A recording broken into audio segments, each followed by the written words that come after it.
All right, moving on now. How about a bill to make it easier for people to buy tickets to concerts, shows, baseball games? It's called the Ticket Act. It's bipartisan. It would push ticket sellers to disclose all fees up front before you buy tickets. Makes a lot of sense, doesn't it? Joining us now to talk about that and more, Texas Senator and Ranking Member on the Commerce Committee, Ted Cruz. Senator, great to have you back. Good morning.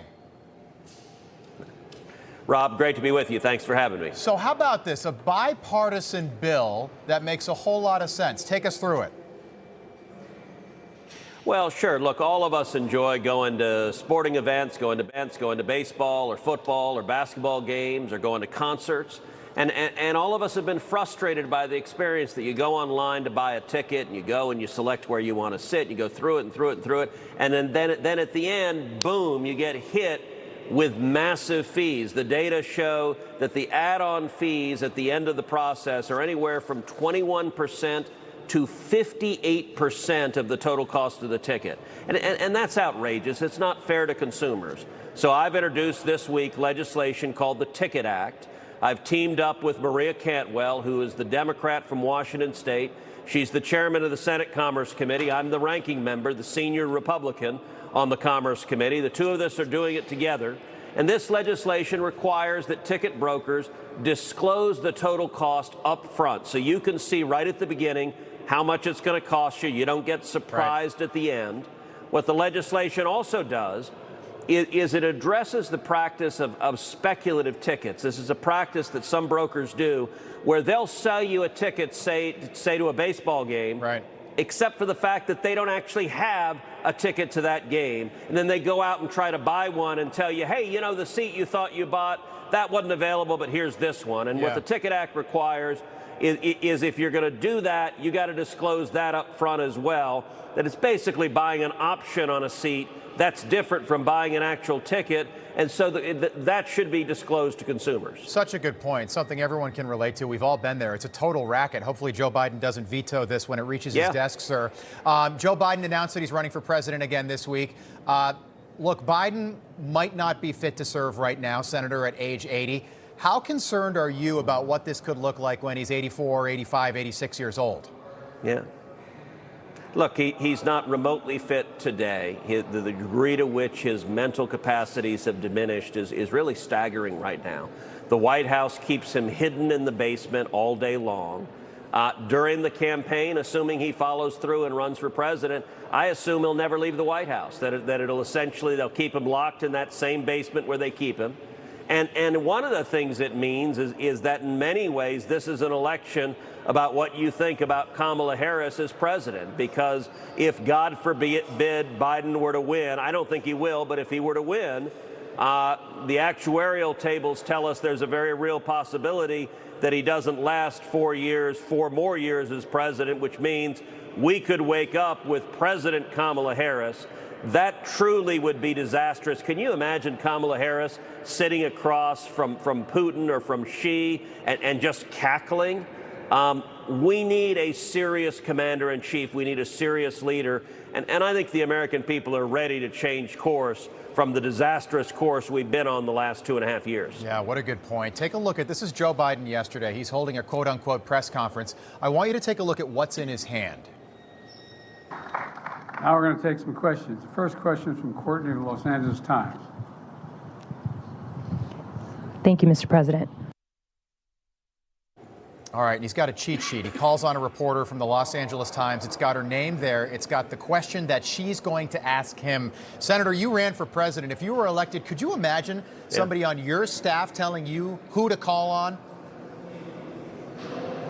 No, it's ridiculous, and frankly, the Los Angeles Times ought to fire that reporter. Whoever gave the White House that question, you're not doing your job. That is absurd. I have done literally thousands of press conferences. Reporters don't give me their questions. You haven't given me your questions. I don't know what the heck you're going to ask next. That's actually called an interview. That's what journalists do. And apparently the LA Times needs to rebrand themselves and just go ahead and put in their masthead the LA Democrat Times, because their objective is apparently to be the press office for the Biden White House. It is one more sign of how the corporate media Donald Trump broke the corporate media. They no longer view their role as journalists. They are partisan activists. Right. So, of course, they give him the questions because they want him to be president. They support the left-wing policies that are hurting so many Americans. Yeah, think about it. Jen Psaki might work at MSNBC right now. That's who's paying her, but she still works for the Biden administration. We all know that. I had my producers just grab this, Senator, because you brought it up, and it's unbelievable to me. Politico reporting today that a Biden versus Trump re-election campaign is really a race for the White House with the actuary tables in the background. Congressman Ronnie Jackson, former White House doctor, he's been calling for Biden to take a cognitive exam for over a year. You mentioned that voters are probably not aware that a vote for Joe Biden in 2024 is really a vote for Kamala Harris. It's great that the media is talking about this now. Where have they been for the last 2.5 years when it comes to things like the actuary tables? Look, the media is no longer reporting on news. They're no longer reporting on facts. You know, if you think back to, say, 2015, 2016, there were people at, say, CNN that tried to be journalists. They viewed their mission as, we'll report the facts, we'll report both sides, we'll try to refrain from opinion. Now, they were lousy at it. They weren't very good. They were all leftists. But that's what they believed in their mind they were trying to do. For the vast majority of the corrupt corporate media, they no longer even claim to be following that objective. Instead, they view themselves not just as partisan Democrats, but they are the left wing of the Democrat Party. So their job is to push the Biden White House further left. And they don't view, if they have a panel discussion, 5 people, Donald Trump is the devil, discuss. All 5 people agree, yes, he's the devil, except for the one person who says, no, he's worse than the devil. Right. I mean, it is absurd. And it's frankly bad for America. I think we ought to have, as a consumer of news, I'd like to hear both sides. I'd like to hear reasoned discussion. I'd like to actually hear some facts. The news media no longer reports on facts. Instead, if the fact is inconvenient for their ideology, they cover up the fact and ignore it. Senator, I know that you and Tucker are friendly. You guys have known each other for a long, long time. Yeah, sure. I know you care a lot about the First Amendment. You were almost on the Supreme Court, for goodness sake. Did Fox News get this wrong? Was this a mistake, letting Tucker go, whatever the reason was? Yeah. Look, I think it's unfortunate. I can tell you as a fan, I enjoy watching Tucker. I think his monologues at night are some of the most insightful and incisive analysis of what's going on. And so I wish Tucker were still on air. Of course it was a mistake. Yeah, and I know it's difficult to say anything negative about Fox News. You know, Fox News has been a staple for such a long time. Senator, I'm wondering what you can tell us about what is going on with Dell Children's Medical Center. This story is absolutely shocking to me. You and Congressman Chip Roy sent a letter to the medical center calling on the hospital to explain basically why they are transitioning children. And I've got a 4- and a 6-year-old. I know you've got young kids. Why they're transitioning children as young as 8 and 9 years old.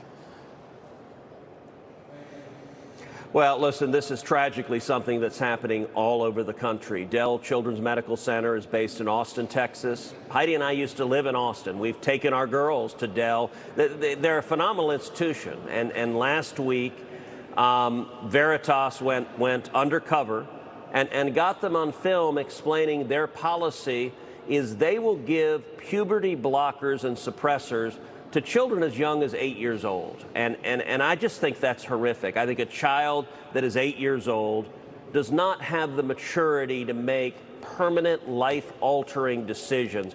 We see institutions across the country performing genital mutilations, performing surgeries where they remove perfectly healthy genitals from children, little boys or little girls, making them no longer able to have children for the rest of their lives. That is horrific. I think that's child abuse. And so I joined with Chip Roy, congressman who represents the area. Chip was my former chief of staff. Right. He's a dear friend. And we're both engaged in oversight, asking, all right, what are the policies of Dell? What are you doing to 8-year-olds and 10-year-olds and 12-year-olds? And what are the checks in place? I just think that Doing this to a child is fundamentally wrong, and it is immoral. Senator, I'll tell you what, we will continue to spotlight that story. We appreciate you being with us this morning. Enjoyed the conversation. Texas Senator Ted Cruz with us from Washington.